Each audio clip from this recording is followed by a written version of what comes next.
A simple parable delivers the key message in Getting to Yes. It's the story of an orange. To be precise, one orange and two people who both want it. They argue about ownership for a while and eventually decide to divide it, half each. And so they separate, feeling they achieved the fairest solution. What they don't know is why the other person needed the orange. If they had, then the solution would have been quite different, because one wanted the peel to use in baking a cake and the other wanted the fruit to eat. Had they known that, they each would have gotten twice as much, and they most certainly would have got to yes a whole lot more quickly. If you haven't heard that story, maybe you didn't see it coming.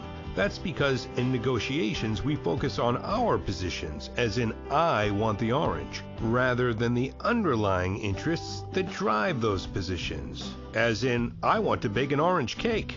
It sounds so obvious when it's explained, yet we persist in taking positions which tend to be I win, you lose confrontations, often missing solutions that best address the interests of both sides. If we can see our way to take the interests-driven route, it's so much easier to get to yes. The journey to yes. The idea is to constantly search for mutual gains that aren't immediately identifiable. For example, suppose a city plans to double the taxes paid by a local refinery. The city's interest is in getting more money for civic development, but since it can't keep calling on the oil company to foot the bill, it needs to broaden its tax base.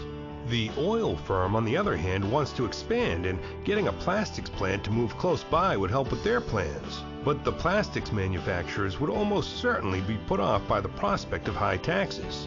The shared interest is that both the city and the oil company want industrial expansion.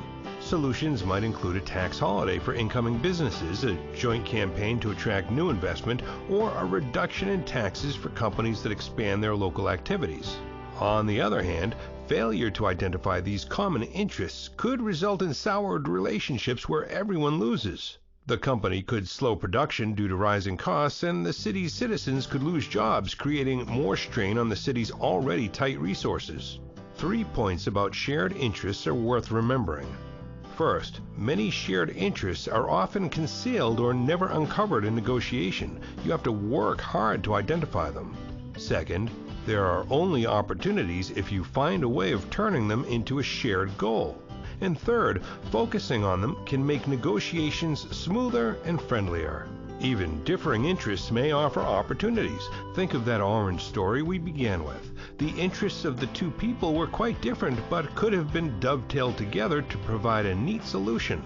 Recall the nursery rhyme about Jack Sprat, who could eat no fat, and his wife, who could eat no lean. Get the picture? Getting to yes is all about identifying what's really important for each party, dealing with the differences and finding common ground. It's achieved by brainstorming and trying to view issues from each other's perspectives. This process produces a range of imaginative solutions to satisfy the interests of both sides to create a true win-win solution.